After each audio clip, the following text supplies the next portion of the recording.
So hi అండి. Welcome back అనమాట. So అయితే ఈ మధ్య యూట్యూబ్‌లో మనము ఏదైనా చూస్తున్నప్పుడు కొన్ని ఆటోమేటిక్‌గా ఇంగ్లీష్ డబ్బింగ్ వస్తున్నాయి గదా! అది తెలుగు అయుండొచ్చు, తమిళ్ అయుండొచ్చు, హిందీ అయుండొచ్చు వీడియో. బట్ ఇంగ్లీష్‌లో డబ్ వస్తుంది. అలాంటప్పుడు మనం ఏం చేయాలి అంటే ఫర్ ఎగ్జాంపుల్ ఏదైనా ఒక సెలెక్ట్ చేసుకొని దాంట్లో మనకి ఏ లాంగ్వేజ్ కావాలో అది సెట్టింగ్ చేసుకోవాలనమాట. అది ఎట్లా చేసుకోవాలో నేను ఇక్కడ చూపిస్తాను. ఫర్ ఎగ్జాంపుల్ ఏదైనా తీసుకుందాం. హ్మ్. ఫర్ ఎగ్జాంపుల్ ఇది తీసుకుంటున్నా నేను.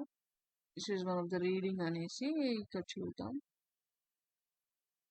సో కొన్ని సో అప్పుడు ఏం చేయాలంటే ఇక్కడ సెట్టింగ్స్ ఉంది కదా! ఈ సెట్టింగ్స్ తీసుకొని ఇక్కడ ఆడియో ట్రాక్ ఉంటది. దీనికి ఒకవేళ మనకు ఆడియో ట్రాక్ డబ్బు లేదంటే ఇది మనకేం చూపించదన్నట్టు. ఆడియో ట్రాక్ అనేది ఓన్ లాంగ్వేజ్ కాకుండా ఇంగ్లీష్‌లో డబ్ అయినప్పుడు మీకు సెట్టింగ్స్ చూపిస్తది. ఇంకొకటి తీసుకొని చూపిస్తా నేను. సో గైస్ జస్ట్ ఈ వీడియో క్లిక్ చేశాననమాట. Friends, ఇప్పుడు the readings I'm doing can be ఇంగ్లీష్‌లో for a డబ్ ఉంది husband కదా! and చూడండి. wife, a this is boyfriend not or girlfriend, actually or even for the person you actual truly voice love. ఇది కాదనమాట. హిందీ ఇది English వస్తుంది కదా!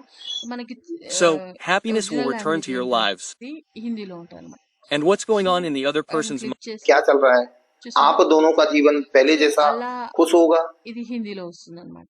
ఇప్పుడు మన తెలుగు లాంగ్వేజ్ అనుకో ఎప్పుడైనా ఇంగ్లీష్ డబ్ వస్తున్నప్పుడు ఆ సెట్టింగ్స్‌లోకెళ్ళి ఆడియో ట్రాక్ చేంజ్ చేస్తే మీకు ఇమ్మీడియేట్‌గా మన ఓన్ లాంగ్వేజ్ ఏదో తమిళ్ అయితే తమిళ్, హిందీ అయితే హిందీ, తెలుగు అయితే తెలుగు, లేతే ఇంగ్లీష్ అయితే ఇంగ్లీష్ అనమాట ఆటోమేటిక్‌గా.